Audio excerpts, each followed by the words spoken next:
Olá, seja muito bem-vindo, seja muito bem-vinda ao podcast Horizonte Espírita, o podcast para quem pensa fora da caixinha. Tudo bom com você? Hoje um episódio especial, um episódio que será um collab com um outro grupo muito gostoso que a gente está conhecendo aqui hoje. Mas antes de apresentar esses queridíssimos, vamos trazer aqui para nossa roda a Litsa. Bem-vinda, Litsa! Oi, pessoal, tudo bem? Muito feliz de estar aqui hoje nesse episódio especial com convidados, né? Exatamente! Ali no cantinho está o nosso querido jovem mais velho, Eric Pacheco. Oi, pessoal, então vamos para mais um podcast. Isso daí! O Rodrigo, o mais falador de todos, Rodrigo Farias. Falador, eu? Bom, é um prazer estar aqui no nosso primeiro grande crossover. Nossa, que chique, não? E com a gente, aquele, o culpado, o responsável por tudo isso, Alan Pinto. Bem-vindo, Alan. Olá, mais um episódio recheado de novidades e recheado de alegria. É uma maravilha que só a internet propicia pra gente. Bem, aqui com a gente tem duas figuras desse podcast que eu acompanho já há algum tempo. Podcast este que eu adoro, que é o Cast dos Espíritos.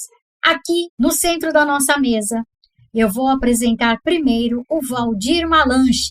Valdir, seja muito bem-vindo. Muito obrigado, Kátia. Feliz de estar aqui, feliz por finalmente conhecer vocês. Eu ouço sempre o podcast de vocês. Que legal! Para as metralhadoras, também aqui com a gente o Rodolfo Jacarandá. Bem-vindo, Rodolfo. Muito prazer. Muito prazer, Kátia. Prazer a todos os ouvintes do Horizonte Espírita. Mais uma vez, parabéns pelo trabalho de vocês. Somos seguidores fiéis aí do podcast. E espero que essa nossa contribuição seja a primeira de muitas. Ah, com certeza a gente vai acabar virando uma família, né? A grande família dos espíritas que fala do espiritismo de maneira mais racional, de maneira fora da caixinha, de uma maneira onde, de fato, somos livres pensadores. E eu gostaria de saber quem é que vai começar a dar já a metralhada nas questões. Muito bem, vamos falar sobre o tema de hoje. Hoje é um episódio muito especial porque a gente não fez pauta nenhuma. Não tem nada programado a não ser o tema, que é o quê? A divulgação espírita no ambiente digital. Ah, muito bem. Divulgação espírita no ambiente digital. Quando a gente fala em divulgação, não tem como não se lembrar de uma frase que todos vocês vão reconhecê-la, porque todos vocês já ouviram e eu tenho certeza que o nosso ouvinte também já ouviu. A maior caridade que se pode fazer à doutrina espírita é a sua divulgação. Quem disse isso? Parece que é um tal de Emmanuel, não é? Um tal de Emmanuel. Exatamente. A maior caridade que se pode fazer à doutrina espírita é a caridade da sua divulgação. Quantas vezes já ouviu falar isso? E a divulgação da doutrina espírita, a gente sabe que ela tem sofrido vários reveses, vários golpes. Se a gente for analisar o que seja o espiritismo do século XIX, que surgiu com Hippolyte Lyon, até os dias atuais, a gente tem uma miscelânea de coisas que foram sendo adicionadas, agregadas, modificadas, o que até certo ponto pode ser até natural. Mas a gente acostumou tanto a ver essas coisas sendo repetidas que elas acabam parecendo normais. Eu queria saber de você, Rodolfo, de você, Valdir, a divulgação é uma caridade? E essa divulgação tem sido feita de maneira adequada? O que vocês acham sobre isso? Bom, Alan, nós temos feito um trabalho que é quase um trabalho experimental, né? Vocês têm uma experiência já, estão aí há mais de 3 anos, né, nessa aventura, mas a nossa sensação era de que, do nosso pequeno grupo, né, era de que precisávamos dar uma colaboração e somar as nossas vozes, afinal, o ambiente virtual trouxe muita coisa boa, né? O aumento do acesso à internet e a entrada dos divulgadores espíritas nesse ambiente já há bastante tempo trouxe muita coisa boa. Por outro lado, como parece natural, né, um certo mecanismo que é inerente ao sistema de divulgação entrou em ação e talvez esteja causando aí uma série de preocupações em muita gente. A gente vai divulgando, o Espiritismo tem muito a oferecer para toda a humanidade, mas ao mesmo tempo as pessoas parecem carentes de muitas outras coisas e aí nós, ou muitos divulgadores, acabam talvez se perdendo no meio do caminho, né? Então aquilo que é uma mudança fantástica, né? Poder levar uma mensagem e um conhecimento consolador, sólido, que pode realmente transformar a vida das pessoas comuns e de grupos sociais enormes e talvez um dia de toda a humanidade, acaba obedecendo a uma certa lógica de reprodução, né, automática. Então as pessoas começam a ficar muito afoitas por público, por like, por números. O critério vai deixando de existir, as preocupações com a responsabilidade parece que vão sendo flexibilizadas, né, com a responsabilidade com a natureza do conteúdo que você oferece vai se flexibilizando. Então, me parece que uma das grandes virtudes da internet e do livre acesso é somar vozes, né, para fazer uma reflexão mais séria, mais embasada, mais crítica. Quanto mais acesso, melhor, mas de todo modo é uma arena que precisa de mais autorreflexão. Ultimamente, tem algumas reservas quanto a algumas proposições do Emmanuel. Essa é uma delas, porque uma das leituras possíveis para essa ideia da caridade espírita ou com o espiritismo por meio da divulgação, ela acaba permitindo uma visão do espiritismo que me agrada muito pouco, que é a visão de um espiritismo em busca de prosélitos. Ela não é uma visão nova, Kardec já tinha essa ideia de espalhar o espiritismo que cresce aos milhares, aos montes, etc. Eu não acho que a humanidade precise de uma nova religião em si, mas eu acho que as pessoas que quiserem um acesso a um conhecimento diferente, seja ele no aspecto religioso ou a oportunidade de analisar a existência com novos argumentos sobre o mundo espiritual, deveria ter a oportunidade de ter acesso ao espiritismo. Por isso eu acho que, nesse ponto, ter as casas espíritas com as portas abertas, acolhedora a quem chegar, ter acesso a conteúdo espírita na internet de forma simples, responsável, como o Rodolfo falou, isso tudo me parece muito bem-vindo. Me preocupa apenas algumas leituras que as pessoas fazem acerca da ideia do Emmanuel, que pode levar a uma espécie de prática de testemunha de Jeová no sábado de manhã, sabe? De bater na porta dos outros para falar do espiritismo. É uma visão que eu reconheço que existe, não vou dizer se está certo ou se está errada, eu apenas não gosto. Enfim, acho que todo divulgador, nesse sentido, acaba divulgando a sua visão do espiritismo.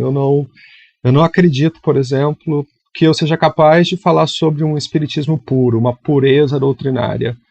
Toda vez que eu falo sobre o espiritismo, eu estou falando sobre como as minhas reflexões abordam aquelas questões, a minha experiência de vida, as outras coisas que eu já li, as coisas que me agradam, que me desagradam. Então, pensando na questão, eu diria, olha, não sei se eu concordo com o Emmanuel, eu precisaria de uma leitura específica para concordar com ele, uma interpretação conforme a Constituição, mas acho que é extremamente importante que as pessoas possam expor as suas ideias de forma clara, de forma ponderada, de forma responsável, e para isso elas precisam ter um ambiente aberto que as acolha. Muito legal, parece que a Litsa quer fazer uma pergunta para vocês. Manda aí, Litsa. Como tem sido para vocês a experiência de gravar um podcast sobre espiritismo?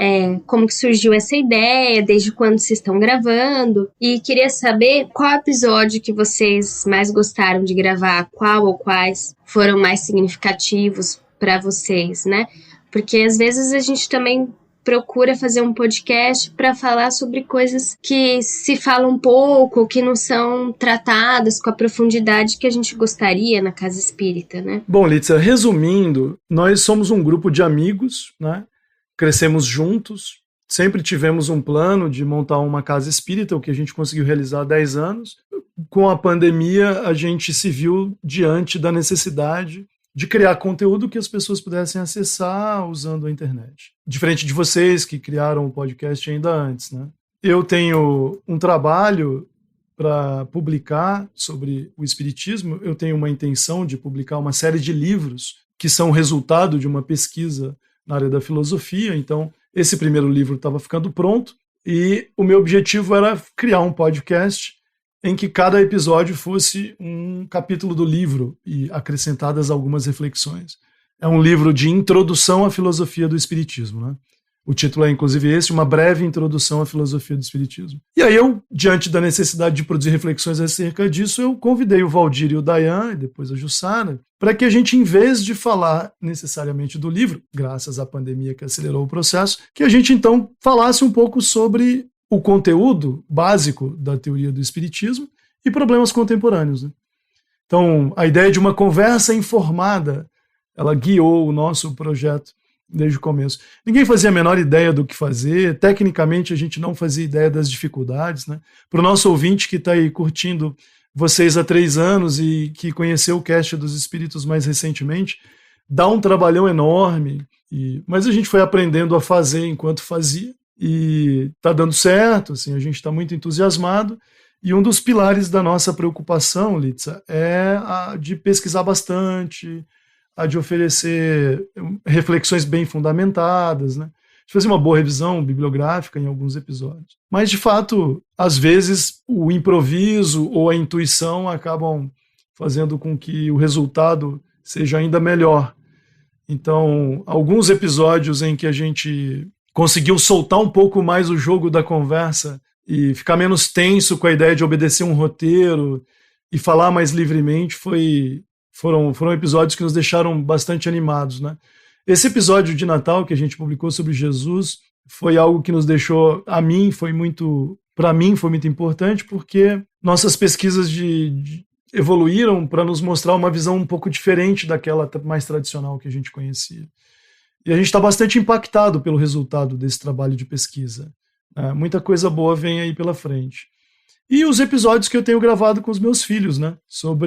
É uma coluna de filosofia. Então eu decidi que ali nessa coluna, o meu objetivo era de onde o Kardec tirou a introdução lá do Evangelho segundo o Espiritismo, quando ele fala do Sócrates e do Platão como predecessores, né? Antecessores do Espiritismo. Como é uma pergunta que pouca gente responde, se encontra pouco material, eu pensei em fazer uma coluna em que eu fosse rastreando o surgimento da ideia de alma e depois de reencarnação até chegar nos diálogos de Platão, né, de onde o Kardec tirou. E aí botei a ideia de botar os meus filhos, Alice e o Tomás, foi um exercício muito intrigante, foi bem apaixonante, na verdade. Vamos ver se a gente consegue entregar os próximos episódios agora. Qual o nome do podcast? Não, então, o episódio Que Jesus é o episódio de Natal, né? E a coluna de filosofia, ela é numerada de forma diferente. Então nós temos uma coluna principal, eu, Valdir, o Dayan e a Jussara trabalhamos juntos, os roteiros e a pesquisa, e existe uma coluna de filosofia, que eu intitulei Filosofia e Espiritualidade, em que eu faço a pesquisa e elaboro os roteiros sozinho, né? Foi essa que eu chamei os meninos para gravar. São 4 episódios que estão online, né? Ah, entendi. Tá tudo no mesmo feed, lá do Cast dos Espíritas. Tudo no mesmo feed, exato. Tudo no mesmo feed. Ah, entendi. Só complementando o que o Rodolfo estava falando, eu acho que ele e a Jussara e o Dayan, enfim, tinham mais afinidade com a ideia de divulgação pública, né? A maior parte do tempo em que eu estive trabalhando numa casa espírita foi sempre dedicada a grupos de estudo. Então, foram vários anos na Mocidade Espírita, no centro do qual nós todos viemos, aqui em Porto Velho, e depois os 8 anos que eu passei em Campinas como monitor de um centro espírita lá. Então, meu maior entrosamento com o espiritismo era com grupos fechados de estudo, por estudo sistematizado, nos centros. Coincidentemente, nos centros em que eu trabalhei, esses grupos não costumavam ser grandes, então 20 pessoas, 20 e poucas pessoas, e havia a oportunidade da gente poder explorar as questões do estudo daquele dia de forma mais aprofundada. Eu fiz palestras algumas vezes, mas não é exatamente a atividade que me dá mais alegria na casa espírita. E assim, falando do episódio que eu mais gostei, sem dúvida, foi Se o Espiritismo é Cristão. A oportunidade de explorar a ideia de que cristianismo é uma instituição que foi apropriada pelos diversos círculos sociais e que o Espiritismo teria pouca relação com essas premissas básicas necessárias que os círculos sociais que se chamam cristãos elaboraram, foi bastante interessante para mim. Eu fiquei bem satisfeito com esse episódio. Mais satisfeito ainda ficamos nós sabendo que você não foi queimado na fogueira, né? Tá aqui conosco hoje. Não sabem onde eu tô, né? É a vantagem de estar em Porto Velho.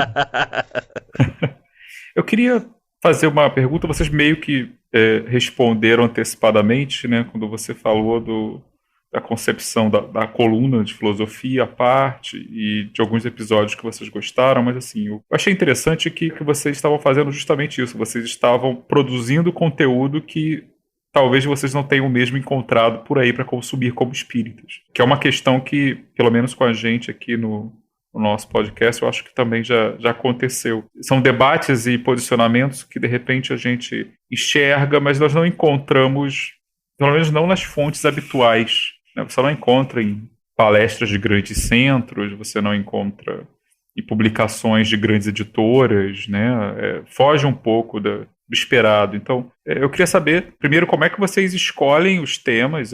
Vocês têm uma reunião de pauta, propriamente? Ou alguém tem uma ideia? Vamos fazer sobre isso? Como é que é isso? E também sobre o feedback que vocês têm recebido. Como é a recepção, se vocês têm alguma noção de como é a recepção aos episódios que vocês já produziram. Legal, Rodrigo. Olha, o ouvinte espírita que está dedicado ao estudo e ao trabalho no espiritismo há bastante tempo, talvez com as nossas opiniões lá no Cast dos Espíritos, ou mesmo de vocês já têm feedbacks há mais tempo.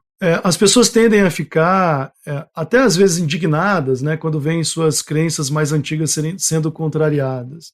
Não é nosso objetivo, nem creio que não seja o de vocês, irritar as pessoas pura e simplesmente. O fato é que, mesmo alguns de nós levamos mais tempo para perceber o quanto a bolha espírita é rígida, né? O quanto ela se constituiu historicamente no Brasil para se defender de qualquer lado de fora. Para você ter uma ideia, Rodrigo, em 2019 eu acho que eu li Memórias de um Suicida 3 vezes no mesmo ano. 3 vezes. Eu perdi as contas de quantas vezes eu li aqueles livros do Divaldo, lá dos anos, 50, 60, 70, grilhões partidos. Eu acho que eu li esse livro, 7 vezes. Seguramente a obra do André Luiz eu li cada livro pelo menos 8, 9, talvez 10 vezes. Isso é ótimo, você estuda muito, aprende bastante, eu sou palestrante, fiz eventos, muito seminário, estudos e etc. Mas com o tempo, essas crenças vão se enraizando e você para de enxergar o lado de fora. E a gente tem recomendado muito que o ouvinte espírita interessado no conhecimento estude outras coisas. Por exemplo, história ou filosofia ou divulgação da ciência. Não precisa ser um cientista, um filósofo, mas pode ler e ouvir pessoas com pontos de vista diferentes.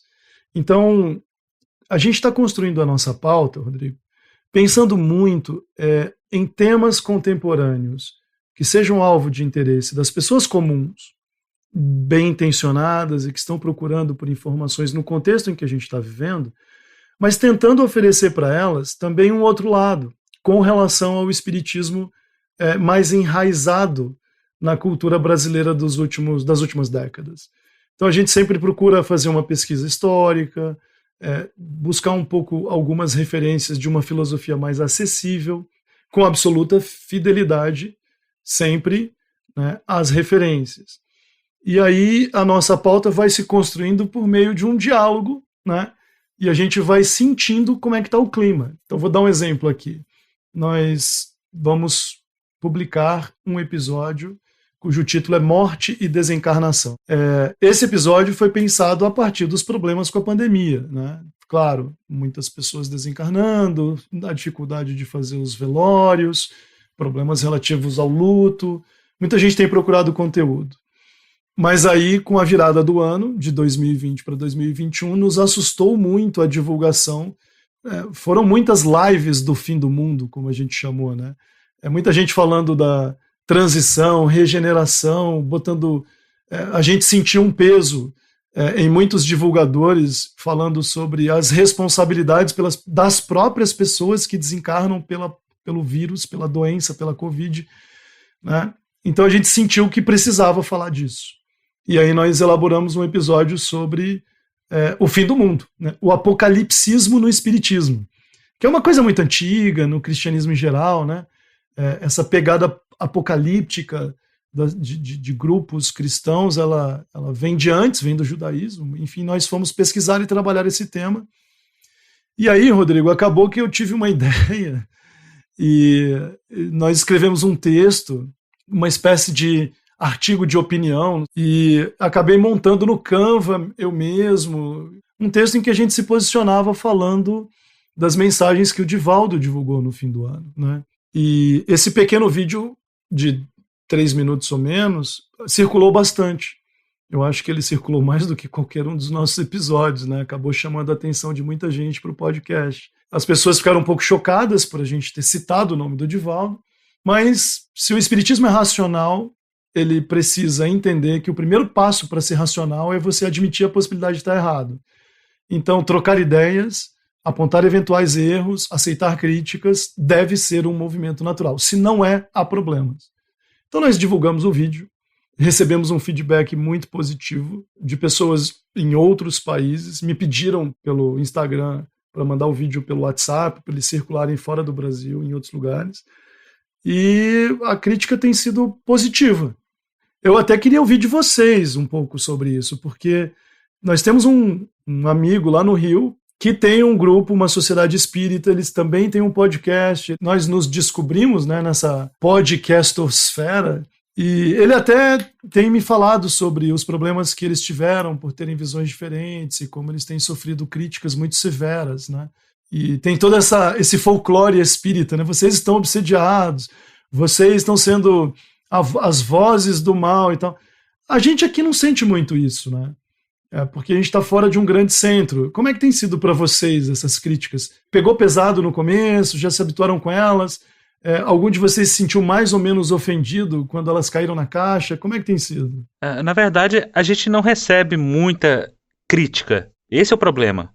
Porque quando existe a crítica, e se ela existe, ela acaba sendo velada.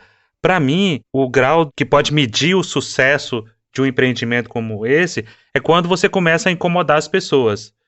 Então, se você incomodou, é sinal de que alguma coisa você fez que mexeu lá naquele espinzinho que estava já, como diz, cicatrizado, mas se você mexer assim, ele dói. Então, é como a Bette Davis disse uma vez, né? Eu sou muito boa no que faço, tem até inimigos para provar. A gente não é bom o suficiente ainda para ter inimigos, eu acho que não. Mas a gente sabe que a gente incomoda, porque o nosso objetivo nunca foi dar resposta de nada. A gente sempre fala que o nosso objetivo é fazer com que as pessoas se questionem. Será que o que eu estou fazendo, que eu estou vivendo, que eu estou aceitando é o correto? É isso mesmo? Porque você começa a lidar com esse tipo de coisa e o despertar disso é muito doloroso. Eu tenho certeza, Rodolfo e Valdir, naquele episódio de vocês, que vocês lançaram em dezembro do ano passado, falando sobre as pesquisas relacionadas ao Jesus histórico, quando você fala do Reza Aslan, quando você fala do Bart Ehrman, quando as pessoas começam a ter acesso, pelo menos a curiosidade de procurar, é um choque. É um choque porque eu fiquei chocado. Mas isso é bom, porque isso te liberta. Então, essas críticas, elas precisam ser entendidas como um incentivo. É o nosso salário, né? Porque o elogio, ele é meio complicado. A gente não está aqui para ser elogiado. A natureza do nosso trabalho é justamente essa. É incomodar, é colocar desconforto, para que a pessoa se movimente, para que ela saia daquele conformismo, daquela mesmice. Se a gente conseguir fazer isso, eu posso te garantir, o nosso objetivo está sendo cumprido. Normalmente a gente não recebe muitas críticas, não. Embora teve um episódio específico, acho que a gente gravou com a Dora Encontro, que teve bastante visualização, né? Acabou vindo uma chuva de hater, porque vieram muitas pessoas de fora que não conheciam o podcast, né? Mas o público que acompanha, que é assíduo, né? Ele normalmente são mais realmente elogios, né?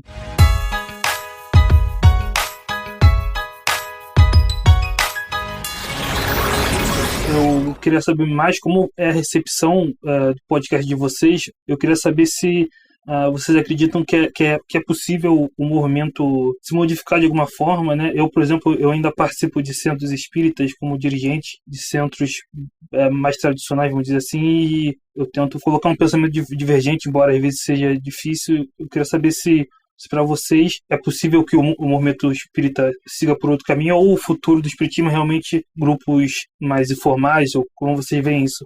Olha só, Eric, eu acho que eu sou mais desiludido disso do que com o Rodolfo, então é melhor começar por uma resposta mais triste. Eu acho que não. Eu não acho que o movimento espírita possa mudar de direção, porque ele está profundamente enraizado em uma série de práticas que lhe dão legitimidade.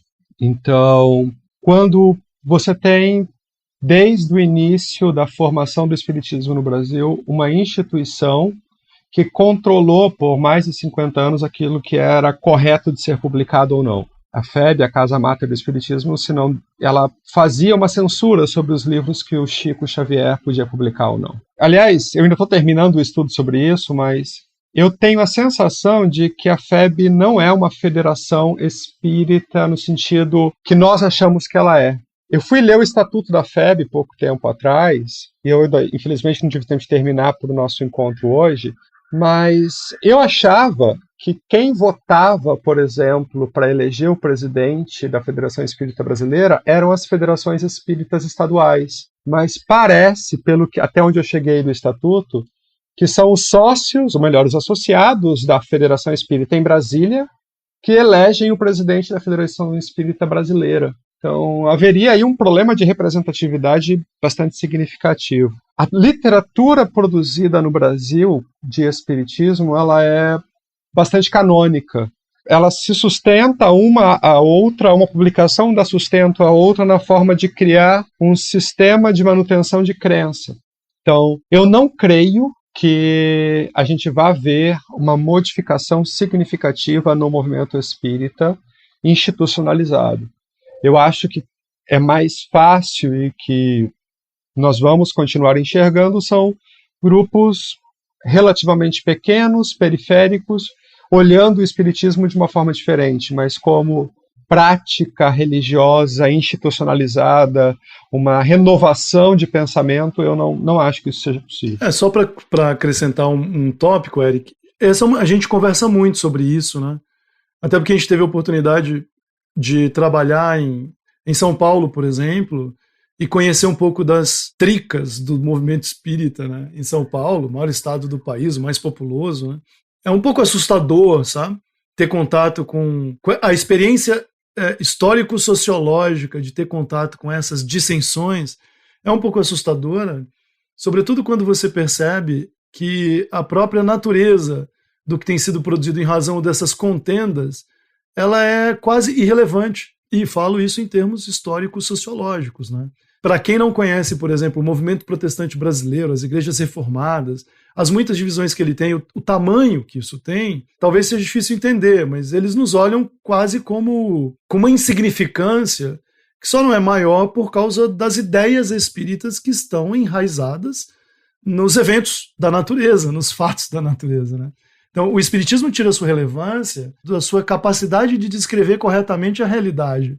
Infelizmente, hoje, ele não tira sua relevância do modo como grandes nomes ou grandes instituições têm divulgado ou defendido o nome do espiritismo. Então, você abre o Instagram e vê lá coaches, espíritas, psicólogos, contadores, engenheiros, advogados, fazendo muito dinheiro dando curso na internet e dando curso de meditação, aí depois dá um curso sobre Apocalipse, aí faz um workshop de virtudes e cobra 3 de 250 para você aprender uma virtude. Porque aparece também num programa de TV.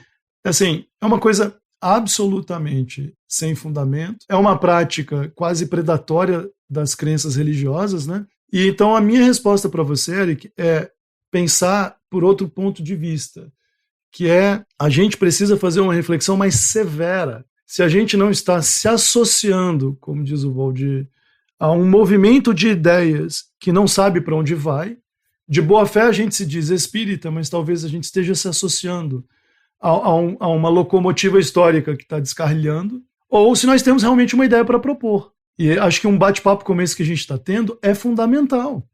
Não se trata de dizer apenas se somos ou não progressistas, ou etc., mas nós temos um conjunto de ideias fabuloso para estudar, investigar, divulgar e difundir, né? Então, será que estamos todos mesmos no mesmo trem? Não sei, viu, Eric? Eu acho que não. O Valdir me fez lembrar aqui, falando de estatuto da Federação Espírita Brasileira, no O artigo 1º, o inciso 1, diz que o objetivo, a finalidade da FEB é estudo, prática e difusão do espiritismo. Só que no ano passado ela soltou uma nota de esclarecimento evocando a Lei de Proteção aos Direitos do Autor, pedindo para que todos os sites, blogs e demais repositórios eletrônicos de obras espíritas, publicados pela FEB, retirassem isso tudo do ar. Então, na verdade, o que a gente está tratando aqui não é de difusão, não é de divulgação.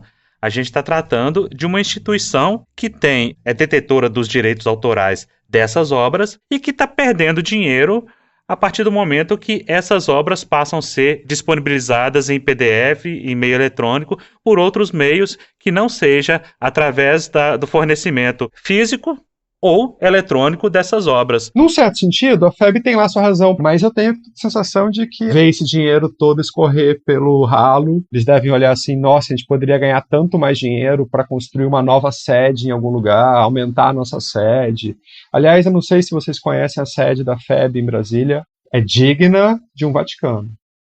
Não, o que eu queria dizer é que eu estou de acordo com vocês que seria muito importante para o movimento espírita que a gente estudasse coisas para além de livros mediúnicos, né? Eu entendo que essa era a proposta do Kardec, né? Lançar uma ciência, e isso se perdeu, porque a nossa cultura não é uma cultura na qual as práticas científicas, as discussões filosóficas, epistemológicas estão difundidas, né? Mas eu reforço, concordo com vocês, acho muito bacana que os podcasts tenham essa intenção. Eu acho que assim como de vocês, nós temos essa preocupação em trazer os temas contemporâneos e tentar, na medida do possível, dialogar com o conhecimento que é produzido na modernidade, quem sabe, na contemporaneidade também. Eu também queria dizer que eu concordo com uma colocação do Valdir, que não existe um pensamento desencarnado, né? Ele não disse exatamente isso, mas todo pensamento está, de algum modo, ligado à pessoa que interpreta. Que não significa também que a gente não busca uma universalidade, que a gente não busca uma compreensão ampla que sirva para todos. Mas que eu acho importante que os espíritas se desapeguem quase essa neurose por pureza que não existe. A gente debate muito aqui, né? Ler é interpretar. Então, deixa eu só fazer um comentário, Litsa, porque ouvindo vocês, uma das coisas que tem deixado a gente muito feliz nos áudios de vocês é ver como vocês conseguem trazer simplicidade ao mesmo tempo em que vocês não perdem a pegada crítica e o rigor na hora de passar a informação. Então, a nossa ouvinte, o nosso ouvinte, seria legal que eles pudessem dividir com a gente a seguinte ideia. Quando a gente fala de estudar outras coisas, etc., a gente não está sendo elitista ao ponto de dizer para as pessoas que a leitura de um livro mais simples, que se ela não tem condições de comprar livros mais caros, menos disponíveis, que só por causa disso ela está no atraso, né? Ou ela é um espírito perdido. O nosso argumento é que o espiritismo perdeu a simplicidade. E além de ele ter perdido a simplicidade, ao longo das últimas décadas, o espiritismo criou em torno de si mesmo uma aura de erudição que é falsa. Então, assim, não é que nós estamos defendendo o elitismo e a necessidade de fazer mestrado e doutorado para você fazer uma palestra. O que nós estamos argumentando, e o que nós gostaríamos de deixar cada vez mais nítido, é que os grandes divulgadores do espiritismo que têm hoje falado para as massas se revestem de uma autoridade erudita que eles não têm. E aí, quando a gente fala da FEB e de outras corporações, né, não é só a FEB que comete esses equívocos, surgem visões da realidade que se impõem, né, como se fossem verdades absolutas e que são absurdas, não passam de convicções pessoais de uns poucos. Deixe-me dar um exemplo bem claro. Nós fundamos um centro e ele é, sob muitos aspectos, Eric, super tradicional. Palestra, passe, água, evangelização de crianças. Simples. Ele é simples ao extremo. E nós gostamos que ele seja assim, né? Então, portanto, nenhuma inovação absurda, enfim, nada. Por outro lado, quando a gente começa a receber recomendações. Olha, quando vocês estiverem trabalhando com a mediunidade, não pode ter mais que 2 manifestações na reunião mediúnica. Olha, na verdade, o médium tem que agir assim, assim, assado. Você pergunta, por que o médium tem que agir assim, assado? Ah, porque um grupo que trabalhou com isso definiu essa diretriz. Me mostra os arquivos da pesquisa que o grupo fez. Não, eles são pessoas muito instruídas, com muita experiência, a gente tem que confiar nelas. Nunca. A última coisa que a gente tem que fazer é confiar em alguém que estabelece uma diretriz só porque acha que é experiente. Então não é assim que funciona. Eu tenho, Litsa, assim, a gente mora aqui na fronteira com a Bolívia, né? Então, Rondônia. Eu sou de Goiás, conheço o movimento espírita do Sudeste. Viajei bastante pelo Nordeste. O Brasil é enorme. A impressão que eu tenho é que grupos de dirigentes espíritas, eles não se conhecem, não fazem ideia da diversidade do país. Quiçá do mundo. Quiçá do mundo. Então você tem casas espíritas com práticas mediúnicas muito diferentes. Nós temos aqui os cultos tradicionais, como, por exemplo, o Santo Daime, União do Vegetal, a Barquinha, que são de origem indígena, e dos seringueiros, são cultos sincretistas, naturalistas, que tem uma pegada mediúnica para alguns, para outros não é uma pegada mediúnica, mas eles são muito estudados, assim, repercutem bastante mundo afora já. Então aí o espírita chega lá com um protocolo que veio de não sei de onde e diz, vocês não deveriam fazer as coisas desse modo. Ou casas espíritas que se afirmam espíritas mesmo, que têm práticas mediúnicas diferenciadas, deveriam obedecer a uma organização que não publica os meios pelos quais ela chegou a uma conclusão, que não atualiza o seu conhecimento num fórum aberto para que a gente entenda. Não dá. Eu tive a oportunidade de encontrar o presidente da FEB 1 ano e meio, 2 anos atrás, num encontro de trabalhadores. Como representante do nosso centro, eu sou o vice-presidente. Eu tive a oportunidade de trocar uma ideia com ele. Perguntei para ele, escuta, ouvi dizer que vocês criaram um grupo para discutir os problemas de gênero. Né? Estamos muito preocupados com isso. Levei essa preocupação a ele. Estamos muito preocupados com o preconceito no meio espírita, que a gente sente que é muito elevado. Muito elevado. Em certos aspectos até constitutivo do movimento espírita brasileiro dominante, por assim dizer. Ele, não, Rodolfo, criamos lá um grupo de pessoas muito inteligentes que vão nos ajudar a entender melhor esse problema da homossexualidade, etc. Né? Ele já não estava usando os termos corretos, mas tudo bem. Falei, olha, mas quem são essas pessoas? Fique tranquilo, confie em nós. Falei, não, desculpa, a última coisa que eu posso fazer é confiar em vocês. Né? Quem são essas pessoas, como vocês escolheram, elas têm psicólogas, né? Tem antropólogo, são pessoas experientes que trabalham com o assunto há algum tempo. E aí a nossa conversa terminou assim, eu disse, olha, presidente, a Igreja Católica, que deveria ser vista como muito mais conservadora e tradicional, recentemente aceitou a criação de uma pastoral da diversidade sexual. Ele deu um pulo para trás. Disse, não, mas aí já é demais. Falei assim, como assim já é demais? Isso é ótimo, eles estão trabalhando o tema, estão lutando contra o preconceito, tem um fórum aberto de discussão. Eu trabalho aqui com movimentos como a Comissão Justiça e Paz, né? A pastoral carcerária, que é importante. Tem nada parecido no movimento espírita. Organizado, que discute, que debate, que seja bem visto, né, por movimentos não religiosos.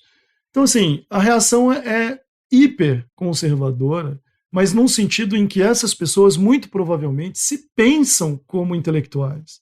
Elas se pensam como eruditos. E a grande verdade é que elas não são. Isso é um movimento social de controle do conhecimento, e não um movimento de difusão. Esse é um ponto que a gente acha fundamental expor. Eles se sentem donos da verdade e muitos de nós, infelizmente, ainda estamos acreditando em muita coisa que a gente já devia ter abandonado há muito tempo sendo espíritas. Há muito tempo. Acho muito legal o que você está falando, Rodolfo, especialmente porque o movimento espírita se habituou muito a ter uma visão de si mesmo quase messiânica, né? E muito, eu acho que muito condescendente também. Condescendente em que sentido, né?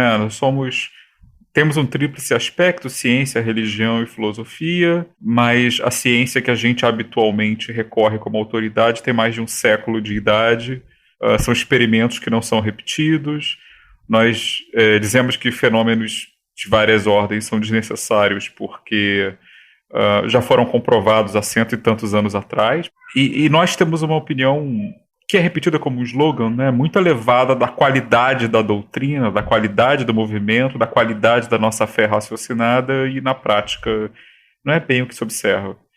A gente já teve aqui discussões, né, sobre essa questão, se o espiritismo é ou não religião, e para mim nunca houve... Eu sei que os amigos discordam um pouco, mas para mim nunca tive dúvida sobre isso. Nem que seja pela questão empírica. Empiricamente, se ele não é, ele funciona e existe como se fosse. E quando você falou dessa questão da autoridade da FEB, né, de se pôr como autoridade, eu acho que é um grande exemplo disso. Não o único, né, tem outras correntes para além da FEB, mas que também se colocam dessa forma. O conhecimento é revelado e para por aí mesmo. Então a gente fica só na exegese do que já existe. Eu recupero aí o que o Valdir falou, né, da ambição por um espiritismo puro, que é um movimento também que muitas vezes, reivindicando o espiritismo puro, se põe contra o Vaticano febista, vamos chamar assim, que eu acho que também é um tanto utópico, justamente pela questão que a Calitza falou, né? É o meu palpite como historiador, eu não sou expert nesse tópico. A impressão que eu tenho é que muitos dos problemas que a gente tem já estavam latentes lá na origem. Nós temos um grande problema epistemológico quanto ao que é autoridade, ou que merece ser autoridade no espiritismo. E às vezes a gente põe Kardec nesse papel de Vaticano, porque é o que sobra. É o que sobra, e não temos ainda estruturado essa questão de revisitar conceitos, de pesquisar novamente, reconferir coisas que são dadas como certas. Tudo isso mobiliza outras estruturas que a gente, como movimento no geral, raramente tem. E aí isso me leva a uma outra questão, fugindo um pouco a isso, que é mais sobre o perfil de vocês mesmo. Eu ouvi o podcast semana passada, né? A Kátia já tinha falado há mais tempo, mas foi semana passada que eu ouvi os episódios, eu vi vários em sequência. Eu gosto de fazer faxina ouvindo o podcast, então isso ajuda muito, certamente, recomendo. E eu ouvi pelo menos uns 3 ou 4 assim direto. A faxina foi longa. Foi. E aí eu queria perguntar uma coisa a vocês, né? Vocês falaram de ler outras cores, então eu queria perguntar qual é a formação de vocês. Eu fiquei curioso sobre isso, porque obviamente que vocês não são... Ou me corrijam se forem, tá? Me perdoe, eu tô sendo aqui muito pretensioso. Mas assim... me parece que vocês conseguiram, meu palpite foi, esses caras conseguiram aliar os seus estudos acadêmicos, profissionais e outras coisas, e juntar também a construção de uma visão sobre o espiritismo. Por isso eu perguntei sobre a questão das pautas, né? Qual é o método para essa revisão? Porque eu achei o produto final realmente muito bem feito. E eu sou chatinho pra caramba quando ouço essas coisas, porque como historiador e tendo também a formação de jornalista, eu tenho um mau hábito de ouvir as coisas procurando os defeitos e os pontos cegos e os pontos fracos. Sabe aquela coisa, né? Um lutador de Kung Fu lutando contra alguém que tem o dobro do tamanho dele. Você procura os pontos de pressão. E assim, eu fiquei muito bem impressionado com a qualidade do produto final. Como vocês conseguem fazer a coisa de uma maneira amarradinha. Mas enfim, quem são vocês? Valdir, hora de se revelar a sua formação, Valdir.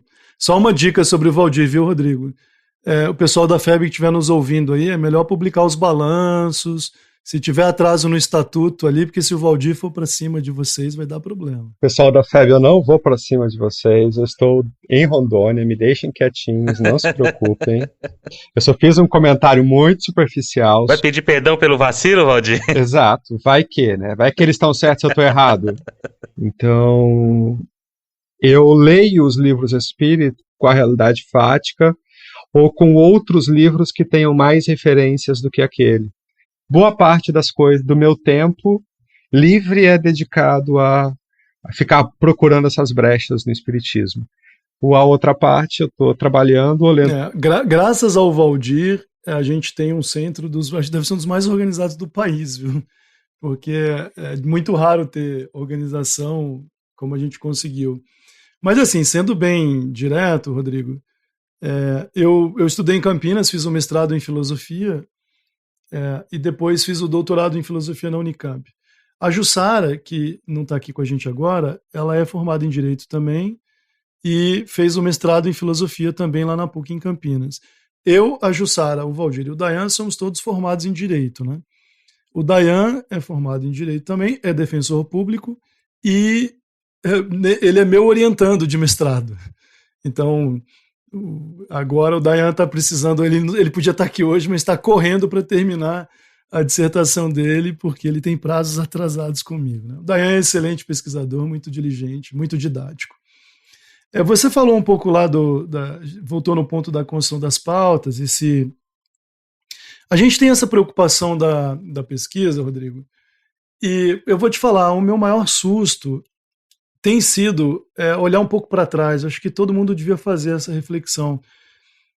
Quando eu comecei a pergunta que deu origem ao livro que eu concluí recentemente, o Valdir, por exemplo, é um dos meus revisores, essa pergunta lá, a introdução do Evangelho segundo o Espiritismo, de onde o Kardec tirou aquelas citações de Sócrates e Platão, né?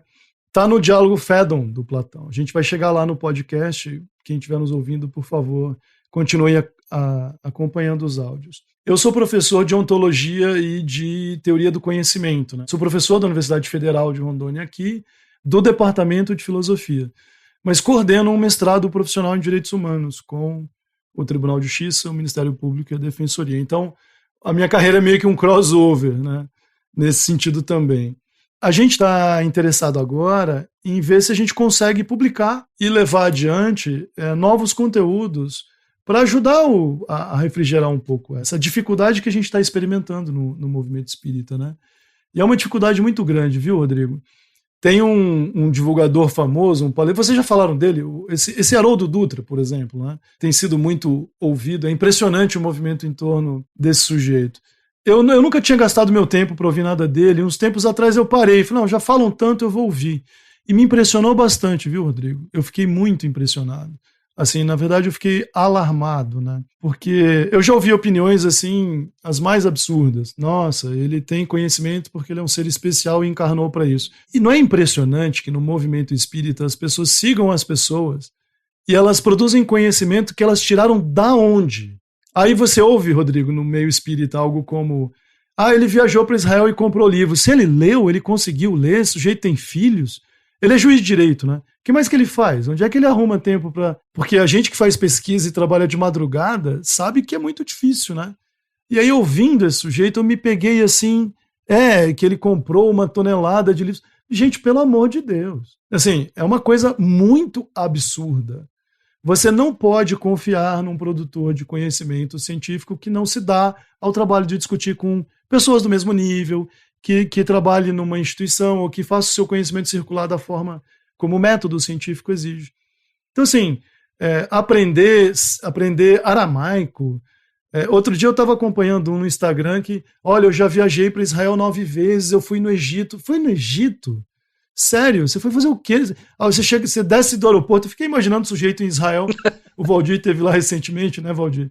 Descer no aeroporto, eu fui ali investigar, assim, o Antigo Testamento. É uma insanidade.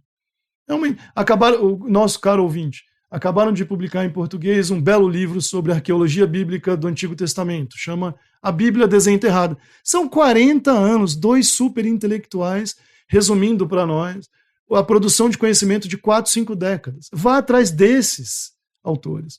Não vai ficar ouvindo palestra do Haroldo Dutra, entendeu? Não tem como. Nada vem do nada. Nada vem do nada. Então, assim, é muito importante a gente repetir isso para que essa casca, essa bolha, possa ser quebrada. E aí eu queria jogar uma bola para vocês, o nosso tempo está se esgotando, né? O Alan já avisou aqui. O que vocês acham? Eu estava escrevendo um capítulo do meu singelo livro sobre a filosofia do Espiritismo e tem um capítulo sobre conhecimento, sobre epistemologia, né? Espero que vocês me ajudem lendo e fazendo a crítica, encontrando defeitos, por favor. Ao final do capítulo, eu tive uma intuição, que era a seguinte: para que uma crença seja racional, ela tem que admitir a possibilidade de estar errada. Você, como um pesquisador, está produzindo um conhecimento, como Reza Aslan, o Bart Ehrman e muitos dos que a gente citou, você tem que admitir a chance de estar errado. Então, eu senti a necessidade de escrever um epílogo do capítulo, cujo título é E se o Espiritismo estiver errado? Qual é o nosso preparo intelectual e emocional para lidar com o fato de que estamos defendendo e divulgando uma crença que em algum momento, sei lá por que motivos, a gente admite, ou a realidade se impõe, nós estamos errados, existe o inferno, a gente se deu mal, por exemplo. Como eu escrevo lá, o ruim é se o pessoal aí do lado estiver certo, a gente vai para o inferno. Né? Então, assim, eu acho que todo mundo devia se fazer essa pergunta, sabe? Eu acho super difícil quando a gente pensa assim, já pensaram se nós espíritas estivermos certos e os indianos estiverem errados? Os chineses estiverem errados? Gente, 1,5 bilhão de pessoas aqui, 1,2 bilhão ali. Como é que eles podem estar errados a respeito da realidade? Deus deu na nossa mão um conhecimento maravilhoso só para nós, 2, 3, 4 milhões de pessoas, né? E nós vamos guiar a humanidade, nós vamos guiar os chineses, os indianos. A gente vai guiar a África. Sim, sabe, às vezes eu fico pensando que a gente não se faz, né, Alan, as perguntas certas. A gente talvez devesse começar por aí, né? Exatamente. Já pensou, Rodolfo, a gente contar numa escola de ensino islâmico que o Emmanuel diz que Maomé era guiado pelas trevas no caminho da luz? Que beleza. Gente, ia ser uma loucura. Eu fiquei bem feliz de vocês terem dito isso, que é uma coisa que, sei lá, acho que todos nós sentimos, mas eu mesma nunca tive a oportunidade de verbalizar. Que é isso, o movimento espírita carrega uma aura de erudição que se apoia nessas frases que dão vontade de rir, né? Fulano leu um monte de livros, ele pesquisou, essa pesquisa abstrata que ninguém sabe dizer que metodologia foi usada, que não discutiu com ninguém.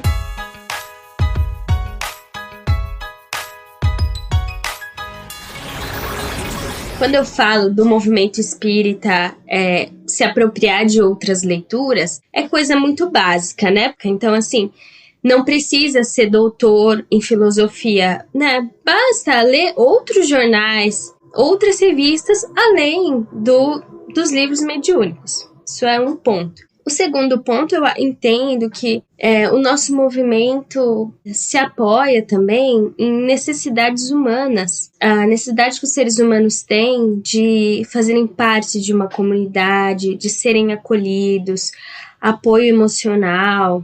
Então, nesse sentido, as religiões como um todo acabam prestando esse serviço.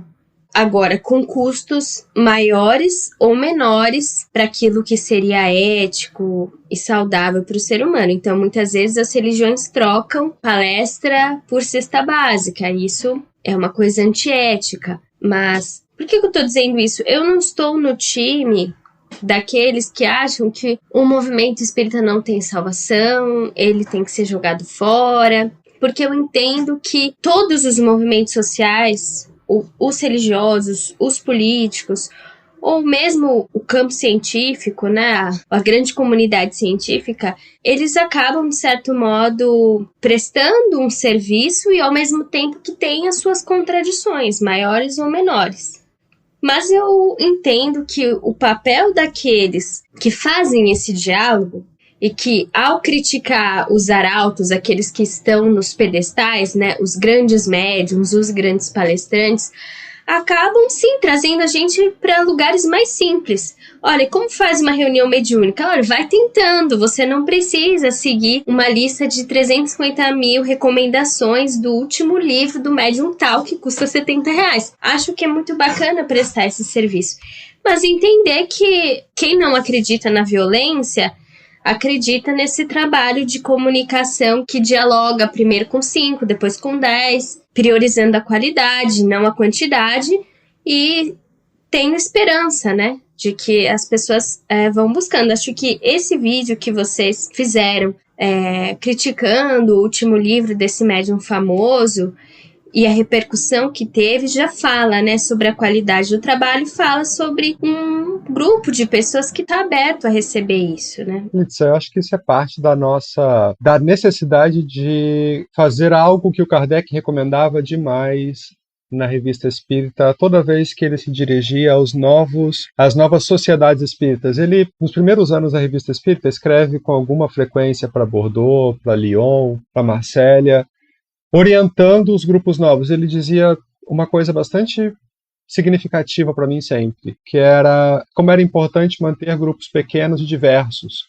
para que as pessoas se conhecessem, tivessem contato umas com as outras, fossem capazes de saber quem está ao seu lado, saber com quem está trabalhando, o que quer, o que deseja, e também possibilitar uma multiplicidade de compreensões. Esse princípio, lá do início dos tempos do Espiritismo, de que você precisa ter multiplicidade de compreensões, de opiniões, de vistas, é muito importante para que a gente não caia nessa armadilha. Para mim, eu acho que a gente vive no Brasil, em termos de espiritismo, foi uma armadilha em que o conhecimento ficou retido a uma ou duas fontes oficiais e que determinavam aquilo que era o mais certo, o mais errado, o mais correto, o mais desejável. E essa ideia de centro espírita comunitário, agregado, que conhece os seus membros, os seus frequentadores, eu tenho a sensação de que isso acabou se perdendo no Brasil em busca de um proselitismo de casas gigantescas, com centenas, às vezes milhares de frequentadores simultâneos, quase que numa linha de produção de Ford. Então, isso é um aspecto do espiritismo, do movimento espírita, que não me agrada. Eu só queria ponderar uma coisa que vocês fizeram lembrar, né? Uma coisa que eu costumo dizer, é que nós seres humanos tendemos a lidar mal com a dúvida. E eu falo por mim mesmo, né? Eu lembro que a primeira vez que eu fiquei chocado, era espírita há apenas alguns anos, estava indo na minha primeira graduação, e uma colega citou para mim que o espiritismo era uma religião muito de classe média. Isso nos anos 90. E eu fiquei meio chocado. Como assim de classe média? Hoje eu entendo a que ela se refere, né? Bem melhor do que naquele momento, mas foi um choque. E eu acho interessante isso que vocês falaram, dessa coisa da diversidade e também dos pontos de vista, justamente para a gente ter sempre essa percepção de que a realidade é sempre maior do que qualquer doutrina, do que qualquer descrição dela. É assim mesmo na ciência. Ciência hard, né? E não tem como ser diferente se tratando de realidades espirituais. Até por força do ofício. Eu gosto muito de ler coisas de outras religiões, né? Ultimamente tenho estudado mais os evangélicos. Estou aprendendo um pouco de evangeliquez, eu gosto de ser poliglota, até onde eu consigo, né, nessa linguagem religiosa, e eu acho que enriquece muito, porque você vê nitidamente como cada religião, movimento ou doutrina, ela tem um sabor específico, ela tem virtudes específicas. Eu estava lendo esses dias a autobiografia do reverendo Caio Fábio, né? Que hoje é meio herege dentro do meio protestante, mas tem uma proposta... Figura fenomenal. Fantástico, né? Fantástico. Tem muita... Ele não sabe, ou talvez saiba, mas assim... Mas, cara, é como ler a memória de qualquer grande médium. É cheio de momentos que um espírita leria com muito interesse. Mas a impressão que eu tive lendo o livro, em certas passagens, é o seguinte, que um espírita médium não faz o que esse cara faz. E ele só faz o que ele fez nesses momentos porque ele estava numa igreja evangélica. No sentido de que cada um tem sua função, cada um tem seus pontos fortes. E eu acho que a gente tem, talvez, um pouquinho mais, se a gente conseguir resgatar isso na nossa herança, a gente tem sim a possibilidade de transformar essa fé raciocinada em uma coisa um pouco mais próxima do concreto, do dia a dia. Não da maneira como a gente vivencia o espiritismo hoje, né? Essa coisa da fé dos grandes médiuns, do cânone intocável, né? Você pode criticar um Robson Pinheiro porque é um médium meio que marginal, que mistura com elementos antidoutrinários, mas o Chico ou o Divaldo, ou qualquer outro, são intocáveis, né? São a revelação perfeita. O que uma leitura, eu sempre insisti nisso, que uma leitura razoavelmente informada de Paulo Estevão, por exemplo, mostra que não é bem assim, para não falar de Brasil, coração do mundo, Caminho da Luz, etc, etc. Então, eu acho que a questão de você conseguir lidar com a dúvida de vez em quando, aquilo que o Rodolfo falou, e se não for verdade, se não for bem assim, e se essa concepção talvez não ser desse jeito, ou um linguajar mais interno, e se nisso aqui tiver se intrometido um animismo do médium, foram concepções das ideias dele. Eu tenho certeza, por exemplo, que muitos leitores fãs do Divaldo, ao lerem o último livro dele, vão ter que lidar com essa questão de forma mais forte do que talvez lendo os livros mais lá para trás, né, mais famosos. Porque afinal, assim, aconteceu agora, porque não pode ter acontecido há 30 anos. Então eu acho que, pegando um pouco de várias coisas que vocês disseram, ter que conviver com essa dúvida, com esse autoquestionamento, é uma coisa que ao mesmo tempo que é saudável, mas ela pode não ser muito fácil. Né? Ela pode ser até desgastante emocionalmente. Eu entendo porque tantas pessoas fujam disso e talvez algumas possam não entender né, o que está sendo, a profundidade do que está sendo, mas eu acho que é uma coisa que a gente tem que levantar essa bola sempre que possível. Pelo menos em homenagem ao que o Espiritismo poderia estar sendo, se não ao que ele realmente se tornou no Brasil. Valdir, Rodolfo, pegando isso que você falou e que o Rodrigo também, e se a gente estiver errado?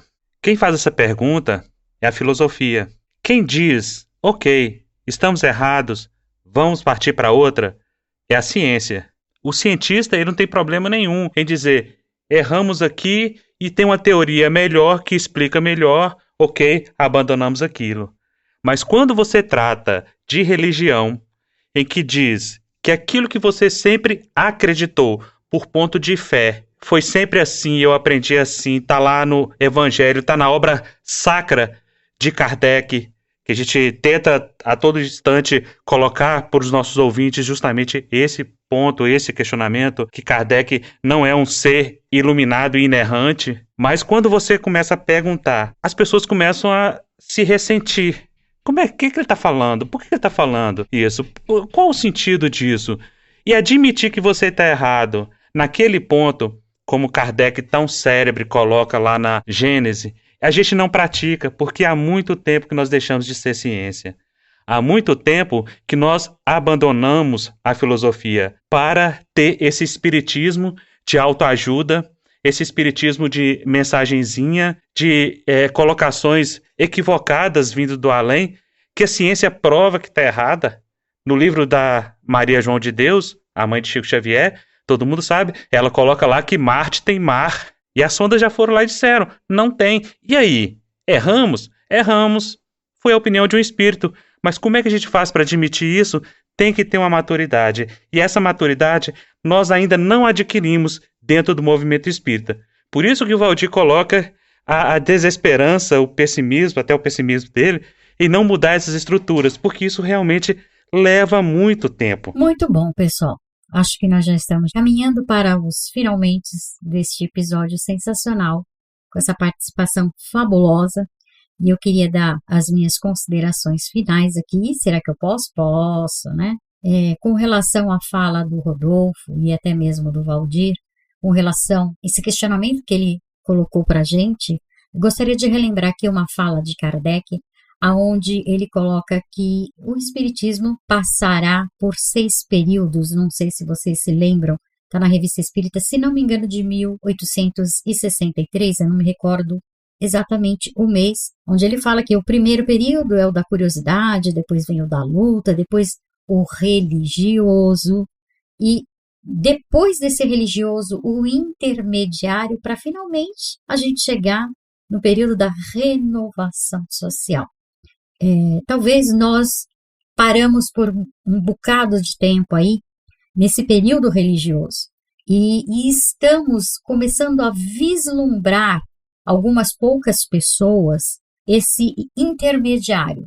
E aí a gente vai entender que, de fato, não é o espiritismo que está errado, são as visões particulares que a gente falou lá no início desse episódio, a forma de entender, a questão de estar enlatado, de estar formatado em caixinhas, é que fez tornar o espiritismo de uma maneira errada.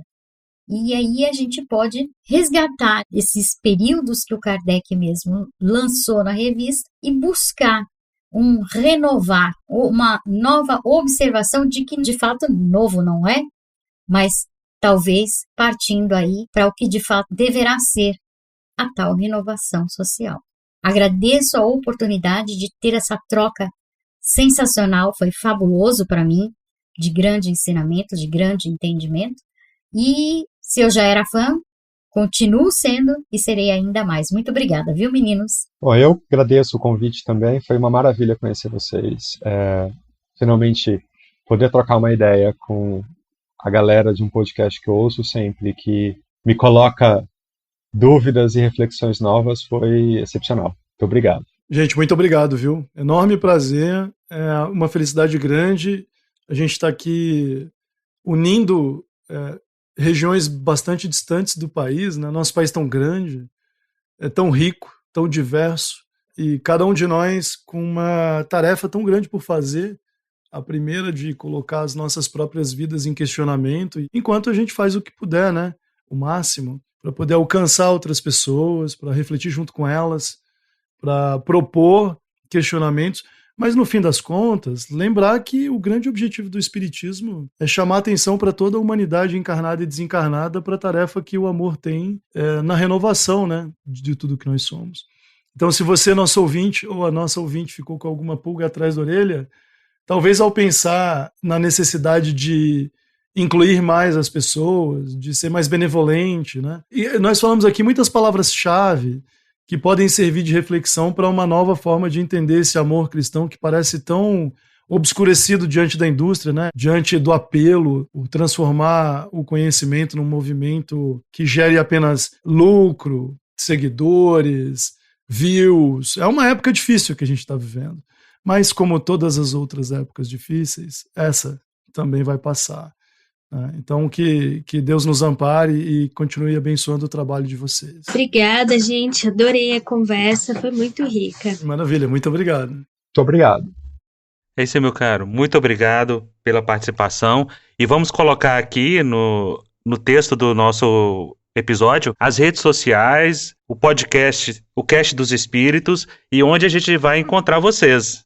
Deixamos o convite a todos os nossos ouvintes também para ir lá e conhecer o Cast dos Espíritos. Vale muito a pena, vocês não vão se arrepender. Obrigado, gente. Foi um prazer. Ok, meus amigos. Então esse foi o nosso primeiro crossover com a turma do Cast dos Espíritos. 2 podcasts espíritos falando sobre a mesma coisa, tendo a mesma vontade de que esse conhecimento, de que esses questionamentos possam se espalhar pelo país e pelo mundo. Fiquem em paz e até a próxima. Visite o nosso portal para ouvir outros episódios e conhecer os demais podcasts através do horizonteinfinito.com.br.